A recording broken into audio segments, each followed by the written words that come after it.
to the valley, to the sea.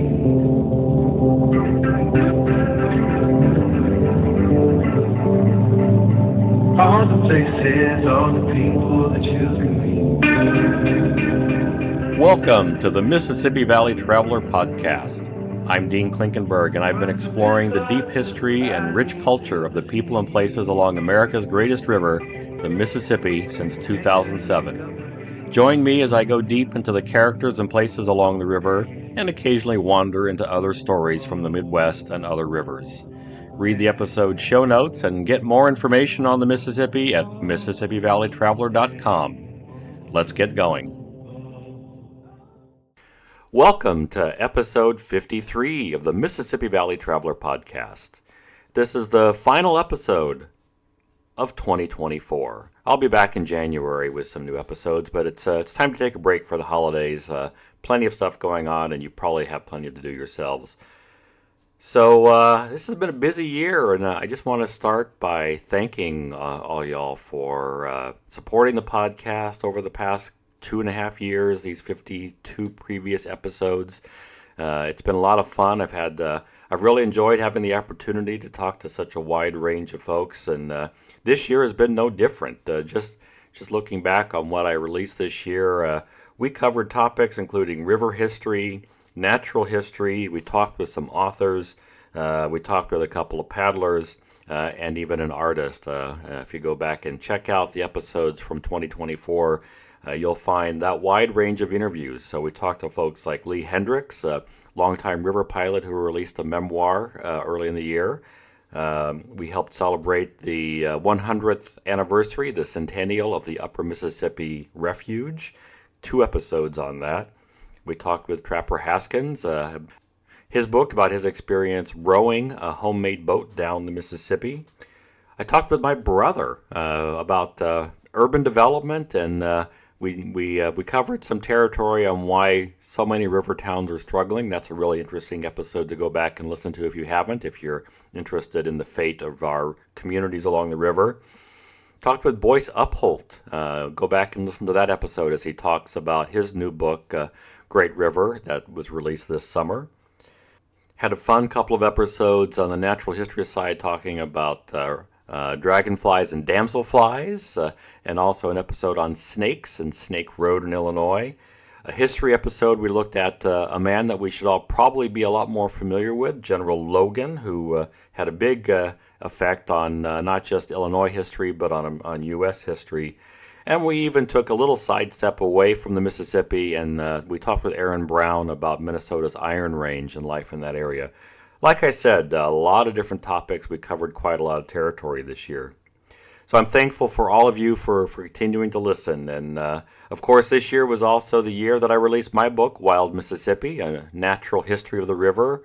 I spent a lot of the summer traveling around talking about that book and explaining why we should be valuing the natural world of the Mississippi far more than we do. If you're interested in having me come to your community, reach out to me, dean@travelpassages.com, and maybe we can work something out, and we can tell folks about how amazing the world of the Mississippi River is. Well, we're going to have a brief episode to finish out 2024. I want to I've been saving up a few of these clips. This year, when I interviewed guests, for many of them, I asked them to name a song, at least one song, that really captured their experience or their feelings about the Mississippi River. And I've been saving those for this last episode. So we're going to hear from 7 different people today, I believe, about, they're going to tell us the songs that they really enjoy, that really say something to them about the Mississippi. I have a whole section on my website about music about the Mississippi River. I have interviews with a handful of musicians. I've got a big list of 1,000+ songs that are directly or indirectly about the Mississippi. If you want to go there and find maybe a new song of yours, if you're curious about what other songs are part of this grand list, go to MississippiValleyTraveler.com and then just select the River Music tab, and that'll take you to all of that content. As always, thanks to those of you who've shown me some love through Patreon. It makes me smile, makes me happy, and it provides direct feedback to me that there are people out there who do value this podcast. You help keep it going, And for as little as $1 a month, you can join the Patreon community and get early access to all these episodes. You want to know how to do that? Go to patreon.com/Dean Klinkenberg and you'll find out how to sign up there. Patreon not your thing? Well, you can just buy me a coffee. So head to MississippiValleyTraveler.com/podcasts and you'll see a tab or a button, whatever term you want to use. You'll find a button, let's say that, where you can make a contribution to my caffeine habit. All of that is very much appreciated. Show notes, all the previous episodes for this year and previous years, just same link, MississippiValleyTraveler.com/podcast. You'll find it all there. So now let's get on to this episode.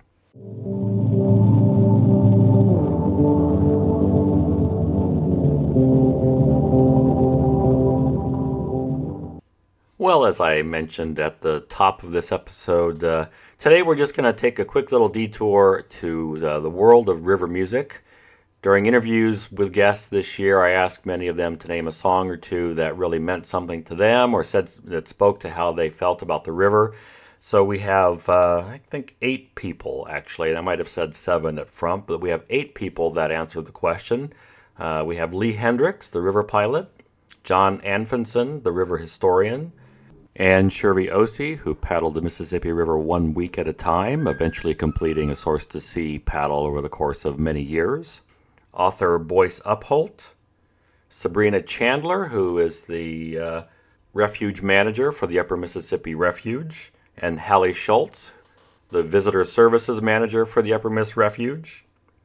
We have musician, performer, all-around Renaissance man Stephen Marking giving us his thoughts as well. And then we'll finish with author, carpenter, musician. Everybody has lots of slashes in their talents this year. Trapper Haskins has a few words to say about his favorite song about the river. I wish I could play you clips from each of these songs. Unfortunately, the music copyright police would be knocking at my door and hauling me off to some dark prison somewhere, never to be heard from again. So I won't be able to play you any clips of the songs.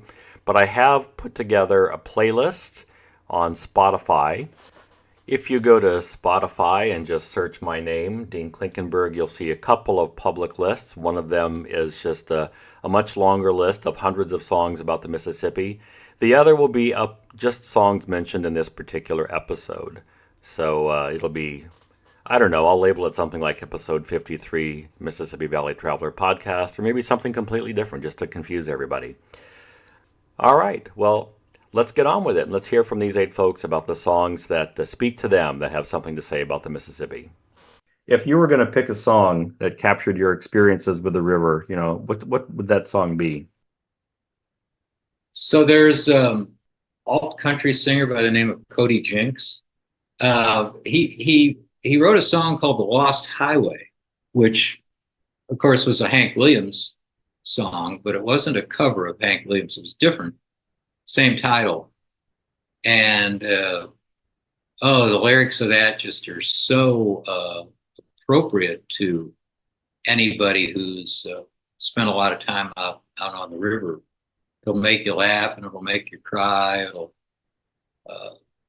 make you live and make you die. It's a road that goes on, but it turns around and comes back. It's like the whole theory, the whole thing being like the river is linear, but it doesn't, you don't think of it in a linear way. You think of it, and that's one of the things I should have brought up in the when you asked me that question before. So I don't always think of the river linearly because there's so many past things that have happened on one particular stretch of river that I can turn it around and go back up the river in my mind. And it's all these things just occurring like a vortex of time and space, if that makes any sense. You mean of the 1,000 songs you've identified? I really thought hard about that question, and I realized, what it comes down to is my mood. What kind of mood am I in? And that's the song of the river I will go to. I can listen to Old Man River, sung by the great bass singers. If I'm in that mood, I can listen to, the House of the Rising Sun, or, the City of New Orleans Train Song, or Charlie McGuire in one of his ballads. There's so much. It depends on what mood I'm in. That's that trick question, like people ask you, what's your favorite national park? So, as a National Park Service person, so that's my answer. When we finished the Mississippi, we did a lot of public speaking, and we would always sing this song as part of our program. It's called Mighty Big River, and it's by Jim Post. And it talks about how the Mississippi River is the heartbeat of America, and everything revolves around the Mississippi. It goes like this. I know that the rhythm of the river, I know, like an Indian drum, and I know that the rhythm of the river, it's a river of life, it's a river of man. The Mississippi River is the heartbeat of the land. And then it talks about spring, summer, winter, and fall on the Mississippi. Look it up. Mighty Big River. So it's the song that I always think of the most is "Live Free" by Sunvolt, who I know is forget that, I think they're from somewhere in Illinois, so they're a Mississippi River band. But "Live Free" just has several lines in it that always strike me. I believe it's about sort of like a road trip down south into Louisiana, and there's a line about the Delta mud will be there, which just always meant a lot to me, living in two different deltas, in the Mississippi Delta and the Mississippi River Delta here in Louisiana. And then there's also the line, "The rhythm of the river will remain," which feels like a theme that has come through my Mississippi River work a lot. I'm just like, no matter what we do, this river is persisting on its own way. This was a tough one for me, Dean. So I am a music junkie, especially a live music junkie. So I really struggled, but I might have to just cheat and have two, because I love the Doobie Brothers, and everybody knows the song Blackwater, and it talks about floating on a raft on the Mississippi, and she's calling my name, catfish are jumping. I'm not going to sing it to you, but that was the first one when I saw your question there. But then, being from Mississippi and growing up on the lower Mississippi, and then coming here and being here for the last 10 years, people have always called me the Mississippi Queen. And so I might have to use that one too. But yeah, so that was actually a little tough question for me, but it was fun to think about that. So yeah, I appreciate that. This answer is solely because it's it is the first song that pops in my head anytime I think about the river, and I like to try to annoyingly sing it to my staff. But of course, Old Man River. I mean, that is it. I don't know. I think when I first started working here, I was loudly singing it outside. So yeah, classic song. I mean, it's a good one. I do. And a lot of people are saying, oh, he's going to say Old Man River because that's his signature song, but it's not. When the Levee Breaks really was written in response to the 1927 flood. And I know everybody's thinking, oh, Led Zeppelin. Well, Led Zeppelin stole that song from Memphis Minnie. It's a great old straight up Delta blues song, and the guitar is fantastic. And Memphis Minnie is playing the guitar, and her husband Kansas Joe is singing. And it's my favorite river song right now because it really points out what the cost of those levees are. Those levees cost a lot more than money. They cost the ecology. They cost human cost. There's the levees are not necessarily a friend to the river, and that song epitomizes it. If it keeps on raining, the levee's gonna break. So When the Levee Breaks by Memphis Minnie, look it up. I want to say anything by John Hartford, but I'm going to narrow it down to one song. But John Hartford, for those that don't know, I'm sure anybody listening to a Mississippi River podcast is a John Hartford fan. But Steamboat Whistle Blues, Old Time Riverman, Skipping in the Mississippi Doo, all those are very special songs to me. But if I had to pick one, it would be for a specific reason. The Julia Bell Swain by John Hartford has a line in it, which is where the title of my book came from. And there's a line in the book where he says, "Nothing like a crooked old river to straighten my head right out." Well, I hope you found that interesting. Hope you'll be going out and looking up some of those songs. Let me just tell you real quickly again who we just heard from in order. Lee Hendricks, John Anfinson, Ann Shervey Ossie, Boyce Upholt, Sabrina Chandler, Hallie Schultz, Stephen Marking, and Trapper Haskins. And with that, I wish you all a wonderful Thanksgiving with friends or family or whoever you choose to spend the time with. And here's to an uneventful and meaningful close to 2024.